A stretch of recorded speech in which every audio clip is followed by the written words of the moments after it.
Hello everyone and welcome to another car profile video. Now you're probably going, Tidge, you've already done the Jaguar F-Type.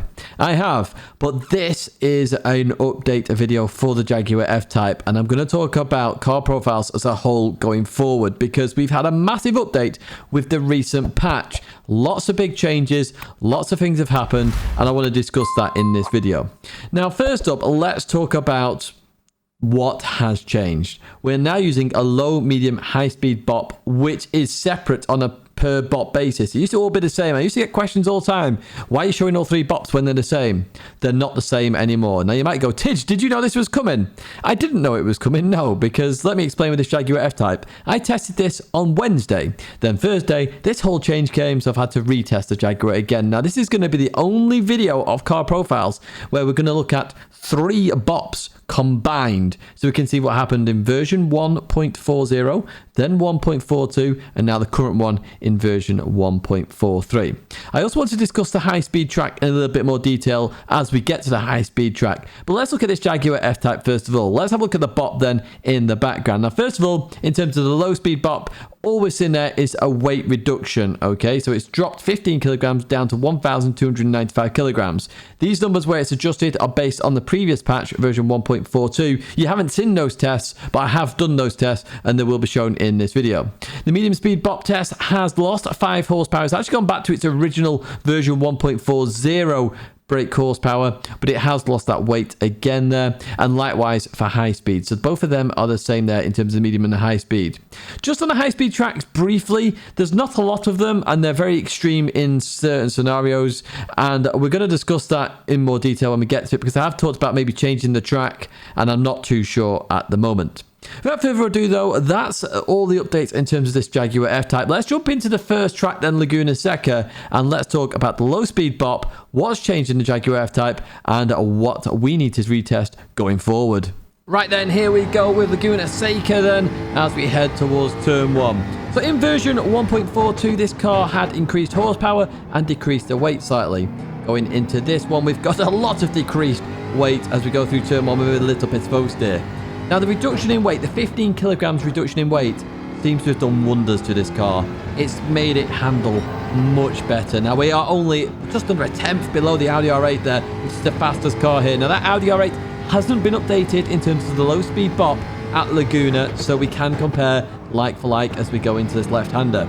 Once again, this car, with its reduction in weight, handles beautifully. But I found an interesting thing here. So as we get up towards this kink, I actually found this kink harder to do. Now, I can only assume it's to do with the weight. So when the weight transitioned in the past, it was a heavier car, the weight just shook the car around and made it a little bit better, potentially. In this new format, it was a little bit worse, in my opinion, as we go through there. Everywhere else, this car felt fantastic, and it did have some suspension issues as well when I did it on a previous patch, especially coming up to this corner here. That suspension issue is greatly reduced, where it sort of like kinks itself a little bit, or jinks a little bit going into the corner. That has completely gone. This car now doesn't really understeer that much at a low speed bop. Feels really nice, and you're seeing the car go around there. It doesn't look understeery at all. Now I'm going to head towards the line there with 4 tenths down on that Audi R8, which seems a lot, but for me, that is far better than it used to be. It really, really is. Now we do look at Optimums as always with the car profiles. Let's have a look at where this Jaguar sits. Now, it hasn't made the top 10. Now, some of these cars are going to need updating, and you're going to have to bear with me with some of these updates. I believe there's only 7 cars that I need to update in terms of this low-speed bop test, but we go to page 2 here, P18, the new Jaguar F-Type. That's the new bop, 121.5. It's slap bang in the middle of the competitiveness that right there, okay? It's right in there. Here's the version 1.40, 1.42. It's gained so much. It's 4 tenths faster in some cases there. This is a significant update to this car, and it's a good update. It's a brilliant update, and a big shout out to PD for this change. Now in terms of low speed bops, we do have 7 cars to update there, and we will update those cars. Laguna Seca is staying as a track. It's a really good track to test low speed bop, so a track I fully enjoy, and it does bring out the strengths and the weaknesses of a lot of cars. That's going to be it for Laguna Seca then. Let's head to the medium speed bop, and we'll talk about the Jaguar in that situation. Right then, Suzuka, which is the medium speed track of choice. Now, a lot of tracks in Gran Turismo are medium speed. First of all, coming into this corner, I actually found the car a little bit lively with the new update. Yes, it's lost a bit of weight, and as we go into the left, we've also lost a little bit of horsepower. A little bit lively into turn 1, but it was a nice lively. You could control it really well. And one thing I will say is the handling has improved massively, but also the ability to catch the car has improved. Let me explain as we go through the left-hander here and continue on up. Now, in terms of the handling of a car, when you start to lose the car, the weight transitions to an extreme side of the car, left or right, depending on the situation. Now, with this car, now the weight's been reduced. That extreme weight transfer that we do suffer with in Gran Turismo doesn't happen anymore. You can actually catch the car in a pretty nice situation, which is always good. And coming into this hairpin here, I also benefited from the lack of weight. I found myself in the previous versions of this car always going in a little bit too deep. Then on exit, it's just struggling to get the power down. Once again, it was the weight transfer of the car. Obviously, as you go through that hairpin, the weight transitions to the right rear of the car. Now, as the weight is reduced, even a 15 kilogram reduction seems to have done wonders to this car.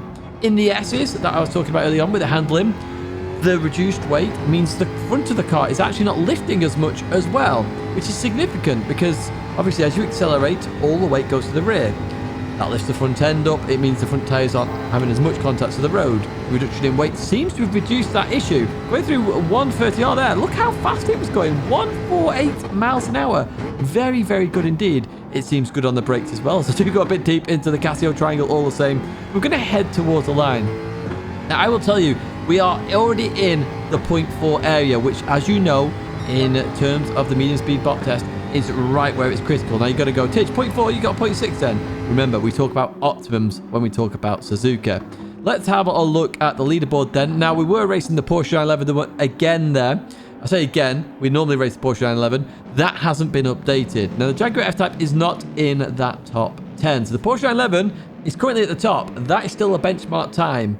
Now, you did see 0.4 there. I can't remember exactly what we went down to, but we're not in the top 20 either for the Jaguar. So potentially some more work here to be done, maybe. I'm not too sure. It does come home in P23 ahead of its old version there in P29, which had a 0.6. So it did gain some time there. There's probably another 10th in there, if I'm honest with you. But the version 1.42 struggled. It struggled. That additional power actually made it a bit more leery to drive here at Suzuka, which was very interesting indeed. So they've dropped the power. They've also dropped the weight. So it's become more of a handling car. It has improved. It's still not up there, but it's certainly in the mid-pack again. And I believe that PD want this car to be a mid-pack car by the feel of what we're looking at here in terms of the leaderboards. Now, in terms of Suzuka, this is definitely staying in terms of the car profile test. I enjoy Suzuka a lot, racing it. I think it's got a lot of corners. It really shows you the strengths in Sector 1 and Sector 2, and then the straight line speed then can be tested in Sector 3 and Sector 4 in terms of the high speed. It's why it's a medium speed track. It's a brilliant track, and it is certainly staying. Now, in terms of the medium speed changes, I believe that there is 20 changes in the medium speed area, okay? 20. Let me just double check that now on my spreadsheet. I'm doing this on the fly here, folks. So do bear with me. We have 20 changes. So there's going to be a lot of updates in terms of just doing a medium speed video at some point. Do keep that in mind. It'd be very interesting to see where cars end up. That's it for Suzuka, though. Let's jump to our high-speed track, where there's a lot to talk about. Right, and here we go with Bathurst, then, and we're going to head towards turn number 1. Now, this car used to be very good here at Bathurst in terms of this is where I did beat the meta in the first place. I say very good, it wasn't the meta, but it always had some pace. However, in terms of the bop, when we did the car profile at the time, after the physics change, this car became atrocious, as we have discovered. Heading through Sector 1, then, it is down in that Genesis, but that Genesis is above and far beyond anything else here at this circuit. Or was, should I say, because of course that Genesis has changed. So that will be updated to the fastest car that hasn't been updated yet. I believe that might actually be the Porsche, which is crazy to say. I'm surprised that Porsche hasn't even been touched, to be honest. Going up the mountain, this car felt fantastic. It really did feel fantastic. Not really that much understeer, to be honest with you, not compared to previous iterations of the car. Going through here, obviously I was just trying something there, and I only show you the fastest lap, not necessarily the optimum of all sectors combined, if that makes sense. That's why we look at optimums, because it gives an overall picture. Going down the mountain, then we're 8 temps down on the Genesis, so it's not got quite the same pace as the Genesis. Now, I do want to talk about that a little bit. I feel like the reduction in power that this car has, because it went from 497 to 502 back to 497, has hampered it a little bit going up the mountains. We get a lot of wiggle there on the exit of Forest Elbow. That power seems to have been significant, and it's not been backed up then by the weight. So going up the mountain is where it actually struggled in terms of this test. It really did struggle. We get to that line then, and we are 1 second down now on that Genesis as we go through the chase then. We're going to go onto the brakes there. We just go up to 171 miles an hour. Now, I'll tell you on version 1.42, so the patch before this test, it was much quicker, and it was very much well into the 171 miles an hour. This is where I wish I could do kilometers an hour, but I use miles an hour in terms of my speed of unit or unit of choice.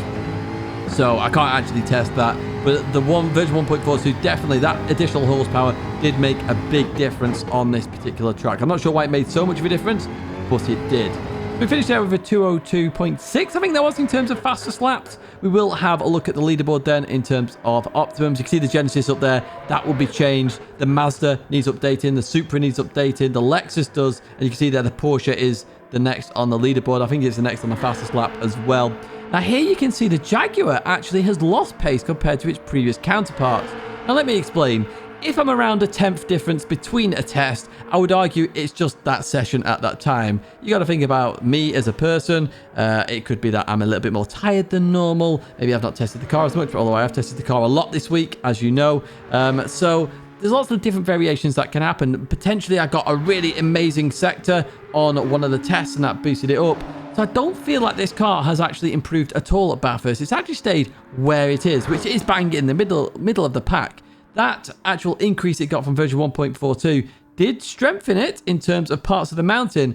It made it a bit leery to drive, if I'm honest. The handling was atrocious. The handling is better now. So I would argue that this car can potentially get back into the Optimums of a 201. I just didn't do it in the session at the time. So I do believe it's there or thereabouts. It's definitely a mid-pack car still, but at least it handles well. Now let's talk about Bathurst in terms of a track. I was tempted to change the track, but there's not that many high-speed tracks to change it to. Let me explain. And sorry, this is going to go on for just about a minute of conversation. We've got Monza. Monza's a bit extreme in my opinion. We've got Circuit de la Sarthe. Again, way too long, way too extreme. Same for the Circuit de Saint Croix, whatever, however you say that. I'm not too sure. It's very late at night at this moment in time. We've got Spa. That's a potential maybe. Daytona Road Course. That's up there, but some people have said it becomes a straight line speed test, which is true, but we do have to handle in on the midsection, so it is an overall high-speed track. Daytona I do like. High-speed ring, bit too extreme in my opinion. We've got Bathurst. And the reason I want to change Bathurst, or maybe change it, it's not a guaranteed change, is the Dipper. The Dipper really puts MR cars at a disadvantage, in my opinion, and is an outlier. There's also Sardinia Road Track A, which I was thinking about as well. I actually did do a test with the Jaguar F-Type at Sardinia A, so if we do go down that route, I've already done a test in this car, and I wasn't too sure. So what I've done is I've put a vote down in the description. I would highly advise, I can't even think of the word. It's 1 a.m. at the moment, so I would appreciate, that's the word I was looking for. I would appreciate if you could go and vote and just let me know of the track that you would like to see. It could remain as Bathurst, and if it does, that's fine. We do have, in terms of Bathurst, 19 cars to update here. There's quite a few MR cars there, and a few of MR cars have had a lot of weight stripped out, so maybe the Dipper isn't as important. I'm very good at Bathurst, in my opinion. I'm very quick to get up to speed there, so maybe we do keep it as Bathurst. But there is a vote in the description. If you can click that, just hand in your vote there. I would appreciate it, and it would give me an idea whether you want to continue with Bathurst, maybe try different circuits, and get an overall picture. Happy to do the retest of cars that haven't had BOP changed at a new circuit if required. However, it's entirely up to you. I'm in two minds, to be honest. I put the tracks in that vote that I have particular choice to. I'm not putting all the high-speed tracks in there. There's not that many in the first place, but they are all extreme in the grand scheme of it when I look at it, and I've mentioned a few of those extreme ones already. That is it in terms of Bathurst then, and the high-speed BOP. Very interesting with that change. I was surprised to see the Jaguar drop down there a little bit, but I'm pretty sure they wanted to just keep it mid-pack, and that's where it stayed. At least it's better handling, at least, and that's what I do like. Let's jump to the fuel test then, where we test to see what's happened with this car with the 3 changes that have happened. Right then, here we go with the fuel test. So top left is automatic fuel map 1. Bottom left, automatic fuel map 3. Top right, half shift, and bottom right, the emergency fuel saving. So it's a bit of everything for everybody in this test. Now, one of the comments that I know is going to be asked here is about the different bops. Now, surely this impacts the fuel test. I will talk about that once we've done this test. So what we do here, for those that are new to the car profiles, we go to the 2,000 meter board and we see where we stack up. So we take the time that we get there and we also see how much fuel we've used. So top left is 52% fuel. We then do this for all 4 tests, and that gives us an idea of the performance. So you have to look at performance when fuel saving, because it's all very well and good if you can save 1 billion% fuel. But if you save 1 billion% fuel but only go 1 mile an hour, it's not really useful in a race, is it? So it's all about seeing what is the fastest car in terms of performance when you are doing some of these tests, the half shift, the fuel map 3, and the emergency fuel saving, the half shift and fuel map 3, which is really the fuel saver there that you can see down the bottom right with 69% fuel. Nice. Right, okay then, let's go to some results first of all. Let's see where all 3 versions of this Jaguar F-Type sit on the board then. So first up then, we've got in P8, which was the fastest version of this F-Type, 52% fuel used, 25.017 in terms of getting to the time. Top 10 in terms of performance there.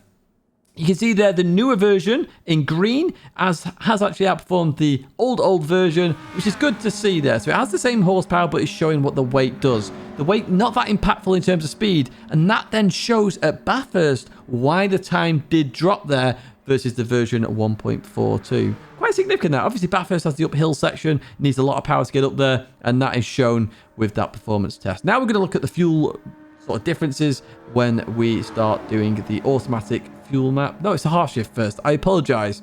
So the Jaguar F-Type, it doesn't show in there at all, not with the old versions or the new versions. Shows that it's not really a half shifter compared to other cars. We'll see where it stands though when we go to this one. Actually, it's not too bad to be honest with you. You can see there the version 1.42 very much at the top there. We lose quite a bit of performance then to the current version and going down.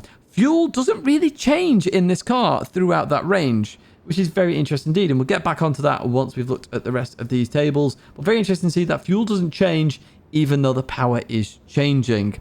And this is significant because of the tests that we do. So that's the fuel half shift test done in a nutshell. What we will do now is jump to the fuel map 3 automatic, where maximum revs sees the previous version of 1.42 take the lead there, and very much in the top 10 there, joint with the Dodge Viper, similar fuel level. And as we go to the other two, again, similar fuel levels, but performance drops there for the current version and also the old version as well. So it's like half a tenth difference each time between those versions. So obviously between the old version and the old version, it's a tenth gain. Then we lose half a tenth to go to the current version that we're at now. It's very much up there, though, in terms of performance when fuel saving, so it doesn't get hampered too much. We'll have a look at the emergency fuel saving now then. Where does it sit? Again, not in the top 10, so we saw that with the other half shift test that we did, that it wasn't actually up there. Let's have a look on the next page. I expect to see it there. Come on, let's change the page over. There we go. So yes, once again, it is very much up there, and it does save around about what everything else saves there. So a car that you can use in a fuel saving race. That's what we're seeing here in terms of these tests. Now let's talk about this for a second. Okay, so what you've seen there is that the BOP, yes, it changes the performance, but the fuel level stays the same. Okay, so this is on a high-speed track, of course, Special Stage Route X. What about medium and low speed? So there's two things to say here. First of all, I do log the fuel on all the tests. You don't see this. I don't put it in the video. I log the fuel. I log the tires. I log every single lap, essentially. It's all there. I can go back and see it at any time and see where the issues are with the car and what happened on that lap or a specific lap in particular. I can see the fuel usage and everything like that. So I will try and put that on the website. I've talked about that before, about putting the fuel on the website. PDI shipping line. I've never seen that before there on the cargo ship. How funny is that? But yes, I will do that. That means this fuel test is going to stay as it is because I still think it's very helpful. And it shows that fuel levels, because we saw there the BOP didn't change the fuel level, is based on the RPM of the car. Okay, it's based on the RPM. So if you're high up in the rev range and then you're shifting, you're going to burn more fuel than if you are in the mid end of the rev range. And that's the critical part of these cars and the fuel test. It's why the half shift and short shifting is more beneficial than the fuel map in these tests. So just keep that in mind. This test is staying as it is. I don't see any point in changing. If you do see a point though, do let me know in the comments. Always happy to take feedback. That's the fuel test done. Now time for the tyres, where we are going to have a change. Right then, here we go with that test then. So we're at Daytona Tri-Oval. Now this is a test I'm potentially getting rid of. Let me explain. So in GT Sports, weight was the deciding factor for tyre wear. So this test is all about minimal human input and seeing how long the tyres last. Now, one part of the test which is a problem is MR versus MR, FR versus FR, which is significant in this test because the MR car has the weight over the rear wheels, so they wear quicker. What we did is we added up the 2 laps plus whatever was remaining there. Sometimes it was not even 2 laps in some cars, but this test is going to go, in my opinion. Now, this test that I'm doing here at Tidgney Layout C in reverse is going to stay. Now, yes, we still have different bops, and it will be different kind of on the different bops, but I'm hoping it still gives you an overall view in terms of this car. We've just run out of tyre now. You may not even seen the little white dot that was left there, but there was a little bit, and I do double check all these as well. So we had to pull 5 laps, including anything remainder, or 4 laps if it's 4 laps and the remainder, and then we total that together. So just to remind you, the tyre test oval is going to disappear. If you've got any problems with that, let me know in the comments, and I will definitely review them, and it may stay in if I see a lot of people saying it should stay in, but at the moment it's leaving because I don't think it's relevant anymore. You can see there that in P12, the current version is actually the best on tyre wear in terms of weight, which it should be because it has lost a lot of weight. It lost 15 kilograms, so it is definitely sitting up there as we get towards the end of this test. But as I say, I think this test is going to go, to be honest with you. It doesn't provide that much information anymore, and I feel like the circuit test will give more information, as we're going to jump to that next, I assume. So in terms of the circuit test, and I said it earlier on, I do log all the tyre wear anyway. On the circuit test, you can see here the Jaguar F-Type's done very well indeed. The old version, which had more weight and more power, seems to have done better than the other one there. Which is very interesting indeed. In fact, this is the low-speed bop test, so I just need to confirm that myself. I'm doing this on the fly, by the way, folks. I've said it a couple of times. So, no, it's got the same power, but reduced weight. So it did struggle there for some reason. Not sure why, to be honest with you. It could be human interaction, and that's the point of the test. We've got braking, we've got steering, accelerating. Maybe I've worn the tyres a bit more. It could be that just due to the handling being better, what's happening is the tyres are being worn that little bit more. You know, it can turn in a bit better. So now it's carrying more speed through the corner. Therefore, the tyres wear that bit quicker. And that could be the case in that situation. Top speed-wise, they haven't changed. The old version was 170. Then it got an increase of horsepower in version 1.42, which saw it did gain a lot. And then obviously we've lost quite a bit of weight there in terms of the old horsepower versus that. That's at the chase at Bathurst, remember? So the top speed will vary on the medium and low speed ones. But again, it's just seeing how the cars pull through that straight. And if we do move from Bathurst, of course, this top speed chart will change as well. Now, I do log speeds as well. 130R is a good login of speed that I do have available to me that I can put into a table. Where does the Jaguar F-Type sit then overall in this summary? That is the question, and we'll see all 3 versions again. Of course, it's not in the top 10, which is where we expect to see. It does come home in P19, very much in the mid-pack there. Look at that. Very, very close to all those cars right there. So it can compete at the very front of that mid-pack. Still not to mess a car. The old versions there, you can see, did lose a lot of time versus that new version, so it has been buffed, it has been upgraded. Even the version 1.42 was seemed like an upgrade, actually wasn't. It's this version that has been the big upgrade in my opinion in terms of this Jaguar F-Type. So once again, a few things to discuss here. First of all, Bathurst, the high-speed track, there is a vote in the description, so if you can please vote on that, I would really, really appreciate it, and that will allow me, it should be in the description at least, and that will allow me to understand whether Bathurst should stay or we should go to one of the other circuits. A lot more retesting to do if we go to the other circuits, but it's something I'm willing to do if we get a better overall result. And that's all I'm after, really. I like testing these cars, seeing where they stand, seeing what cars need buffing and what cars don't need buffing in terms of their performance, and going from there. The addition on there is that the tyre test at the oval is going to disappear. So the Daytona Tri-Oval that you're seeing in the background, that's going to disappear. Any problems with that, let me know in the comments as well. I really do appreciate it. And again, I hope you enjoyed those 3 tests well, looking at those 3 tests. It was the main test overall, but we could review the data of the other 2 tests. That's what I'm trying to say there in terms of the performance. Very interesting that the Jaguar has been buffed. Really do appreciate that from Polyphony Digital, that they are working on this bop now. Very interesting to see the 3 bops. That should help bring the cars much closer together than the cars have ever been in both GT Sports and GT7. So it'll be really interesting going forward as we see those alterations. That's going to be it for this video, folks. A bit longer of a car profile than normal. We are going to be back to normal this week. Pretty sure we've got a contender for the car profile. I did it on the live stream for those that did watch the live stream in terms of Beat the Meta.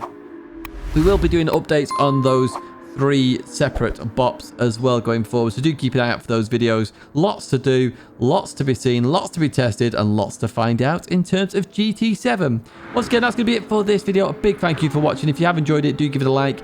Please do subscribe to the channel. I appreciate all the support, and we are on that journey to 50,000 subscribers, where there will be another fantastic special. Big thank you once again, and I hope to see you in another video or live stream again very soon.